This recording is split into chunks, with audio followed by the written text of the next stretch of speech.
പ്രിയപ്പെട്ടവരെ, നമസ്കാരം.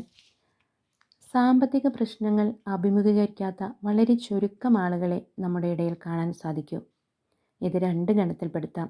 ഒന്ന്, ധാരാളം സമ്പത്ത് കയ്യിലുണ്ട്, ഇതെങ്ങാനും നഷ്ടപ്പെട്ടു പോകുമോ, ആരെങ്കിലും സഹായം ചോദിച്ചു വരുമോ, ഇത് ബിസിനസ്സിലിറക്കിയാൽ ആരെങ്കിലും പറ്റിക്കുമോ എന്നൊക്കെ ഭയപ്പെട്ട് ഭക്ഷണവും ഉറക്കവുമില്ലാതെ ആയുസ്സിൻ്റെ ദൈർഘ്യം കുറയ്ക്കുന്ന ഒരു കൂട്ടർ.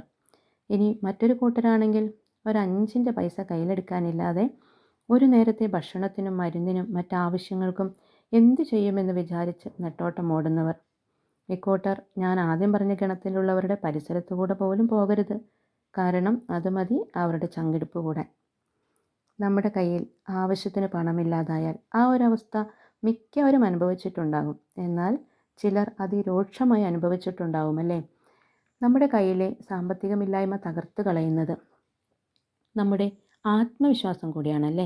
നമ്മുടെ കയ്യിൽ പണമില്ല എന്ന് മറ്റുള്ളവർ അറിയുന്ന നിമിഷം തീരും അവരുടെ മുമ്പിൽ നമുക്കുള്ള സ്ഥാനം. അത് കൂടപ്പിറപ്പുകളായാലും അയൽവാസികളായാലും ബന്ധുക്കളായാലും നാട്ടുകാരായാലും ആരായാലും പണമുള്ളവനെ വിലയുള്ളൂ എന്ന് വിചാരിച്ച് അവർക്കുള്ള മറ്റ് സ്വഭാവ മൂല്യങ്ങൾക്ക് വിലയില്ല എന്നല്ല, പണത്തിൻ്റെ മുൻപിൽ വിളങ്ങില്ല മറ്റു മൂല്യങ്ങളൊന്നും. ചിലർ എത്ര കഷ്ടപ്പെട്ട് സമ്പാദിച്ചാലും അത് കയ്യിലും നിൽക്കില്ല. ഇതെവിടെ പോകുന്നുവെന്ന് അവർക്ക് പോലും അറിയില്ല താനും. എത്ര ഉണ്ടാക്കിയാലും കടലിൽ കായം കലക്കിയ അവസ്ഥ. ചിലർക്കാണെങ്കിൽ പൈസ കയ്യിൽ കിട്ടാൻ നോക്കി നിൽക്കും അസുഖങ്ങൾ വരാൻ. അത് കൊണ്ടുപോയി ഹോസ്പിറ്റലിൽ കൊടുത്താൽ തീരുന്ന പ്രശ്നം മാത്രമേ കാണൂ, അല്ലാതെ വലിയ രോഗമൊന്നും ഉണ്ടാവില്ല. പക്ഷേ ഈ അവസ്ഥയൊക്കെ ബാധിക്കുന്നത് ആ വീട്ടിലുള്ള ഓരോ വ്യക്തികളെയുമാണ്. ദൈനംദിന ആവശ്യങ്ങൾക്ക് പോലും പണമില്ലാതാവുമ്പോൾ മനുഷ്യർ നിരാശയിലേക്ക് ആണ്ടുപോകുന്നു. പതിയെ പതിയെ കളിച്ചിരികളും സംസാരവുമൊക്കെ അവരിൽ നിന്ന് അവരറിയാതെ നഷ്ടപ്പെടും. ആരോടെങ്കിലും അല്പം വായ്പ വാങ്ങിയാൽ അത് സമയത്ത് തിരിച്ചു കൊടുക്കാൻ സാധിക്കാതെ വരുന്ന അവസ്ഥ അതിഭീകരം. അവഗണനകളും പരിഹാസങ്ങളും കുത്തുവാക്കുകളും മുറുമുറുപ്പുകളും എല്ലാം കേട്ട് ജീവച്ഛവമായിരിക്കാൻ നമുക്ക് സമയമുണ്ടോ സുഹൃത്തുക്കളെ? മറ്റുള്ളവർ ജീവിക്കുന്നത് പോലെ, അതായത് വലിയ സാമ്പത്തിക സ്ഥിതിയുള്ളവർ ജീവിക്കുന്നത് പോലെ നമുക്ക് പറ്റിയില്ലെങ്കിലും നമ്മുടെ അത്യാവശ്യങ്ങളൊക്കെ നിറവേറ്റാൻ നമുക്കും സാധിക്കും. അതിന് ക്യാഷ് സ്വയം നിങ്ങളുടെ അടുത്തേക്ക് എത്തും എന്ന തെറ്റായ ധാരണ ഒഴിവാക്കി നമ്മുടെ മൂല്യങ്ങൾ എന്താണെന്ന് തിരിച്ചറിഞ്ഞ് അതിനനുസരിച്ച് പ്രവർത്തിക്കാൻ തയ്യാറാകണം.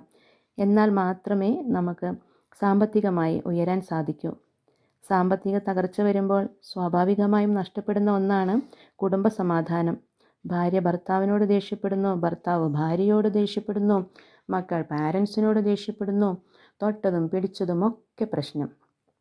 അപ്പോൾ കുടുംബത്തിൽ ഐക്യവും നഷ്ടപ്പെടും. ഐക്യമില്ലാത്തിടത്ത് സമ്പത്ത് വന്നു ചേരുമോ? ഇല്ല. ഒരു കുടുംബത്തിൽ ജോലി ചെയ്യാനായ എത്ര അംഗങ്ങളുണ്ടോ അത്രയും പേർ ജോലി ചെയ്യണം. പരസ്പര സഹകരണം ഉണ്ടാകണം, തുറന്ന സംസാരമുണ്ടാവണം. യോജിപ്പോടെ പ്രവർത്തിച്ചാൽ എന്തും നേടാം എന്ന തത്വം അവിടെ സ്റ്റാർട്ട് ചെയ്യും. എന്ത് ജോലി ചെയ്യുമെന്നാലോചിച്ച് തലപുകയ്ക്കേണ്ട. ഓരോരുത്തരിലും ജന്മസിദ്ധമായ ഒരു കഴിവുണ്ടാവും.